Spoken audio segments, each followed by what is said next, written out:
Today, I'm going to talk to you about some business expressions that we use all the time. That's coming up.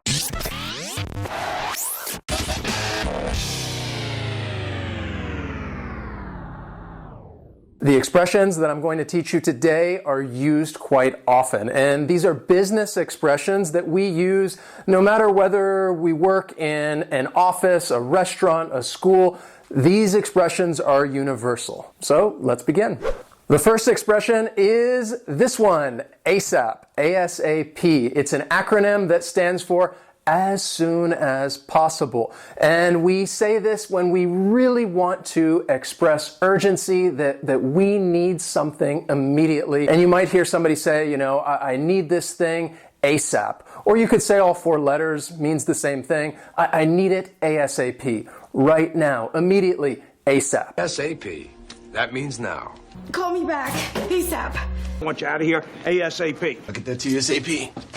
Daryl and I will need to see you in his office ASAP. So you can all get in your constructive compliments ASAP. Sergeant, let me know who's available ASAP. The next business expression is to go the extra mile. And this means that someone is doing more than expected and they're making a special effort to achieve some goal. Someone can go the extra mile. I go the extra mile. Never let it be said, I do not go the extra mile for a client. To look at the big picture means to look at a situation as a whole, and that you are able to see all of the important facts. In different situations, you might hear somebody say, we need to look at the big picture, or somebody might tell someone else, like I was telling you, I think you need to look at the big picture. To step back for 1 minute and look at the big picture. So let's look at the big picture right now. These business English lessons are going to really help you unlock your potential in the workplace and take your English to the next level, because you're going to feel more comfortable speaking English with coworkers or even customers. You're also going to feel a bit more confident the next time you go in for that job interview or you have to give that presentation. And you'll also feel more capable when it comes time to write that important email or even make that important phone call. Now, if you're worried about fitting these lessons into your schedule, don't worry. You can start now or any time in the future and book classes around your schedule. Weekends, evenings, mornings, no problem. It's up to you, because Lingoda offers classes 24/7. And that is another useful business expression. 24/7. It means 24 hours a day, 7 days a week. And a person might use this if they're talking about their availability and say, hey, you can contact me 24/7. Or a business might use this to say that they are open all the time. 24/7. And it goes. The park is open 24/7. So enrolling in this course will give you 90 group classes over 6 months. That's a lot of learning. And if you want to try it out and see if it's right for you, you can even take a free trial class. The cost of the 90 classes is as follows.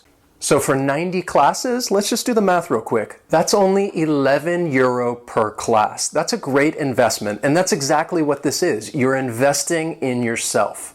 But because you are learners of interactive English, Lingoda is offering you a discount of €50 or $50. When you sign up, you just need to use the voucher code InteractiveBE. BE like business English. InteractiveBE, and you will get a discount of €50 or $50. For more information on everything I just said, check out the link in the description and use that voucher code to get your discount. What are you waiting for? It's time to get the ball rolling. And that is our next expression. To get the ball rolling means to do something to start an activity. You're basically saying, let's begin. And often you would hear someone just say, let's get the ball rolling, or it's time to get the ball rolling. Let's get the ball rolling. Let's get there. I'll tell you what I think just to get the ball rolling. And to get the ball rolling, I will tell you the darkest secrets. The next expression, pass the buck. And when someone passes the buck, they are basically shifting responsibility to someone else. They're passing the buck. We use this at work when we're talking about someone who they don't want to do their work and they want to shift responsibility to another coworker, and they would pass the buck. I think you're passing the buck. There's always someone higher up where you can pass the buck. Try not to pass the buck. It's not good. You're not going to make friends that way. One of my favorite expressions is back to the drawing board, or you could also say back to square one. And what this means is that you are admitting that an idea or a proposal has been unsuccessful and that you have to just start over again and create a new idea, start new, start fresh, go back to the drawing board. Go back to the drawing board. Oh, well, back to the drawing board. Back to the drawing board. At work, in business, this happens all the time. We do different things, it's unsuccessful, and we can just say, you know, it's time to go back to the drawing board. The next expression is red tape, and this is used to express that there is just an excessive amount of bureaucracy. There are just too many rules that a person or a business has to follow. It's going to be hot and heavy, and I want a bunch of bureaucratic red tape. Not letting this get derailed by red tape. Tried to get some, but it would have taken months to clear up the red tape. Most of the time when you hear this, it's talking about government. People use it to say that there's just too much bureaucracy in government. You want to do something, you have to go through all this red tape. It can be pretty annoying. Another expression, which is one of my favorites, is I need it yesterday. And as a statement, it's going to sound confusing, but when somebody says this, they really want to show a sense of urgency that something, it needs to happen right now. Actually, it should have already been done, which is why they would say, I need it yesterday. I need to know it yesterday. Pick it up and bring it to the hospital. We need it yesterday. Maybe you're talking to a coworker or even your boss and you say, hey, you know, when should I have that ready for you? And they might be a little upset and say, you know, I need it yesterday. You should have already done this thing. So if your boss tells you, I need it yesterday, you better do it ASAP.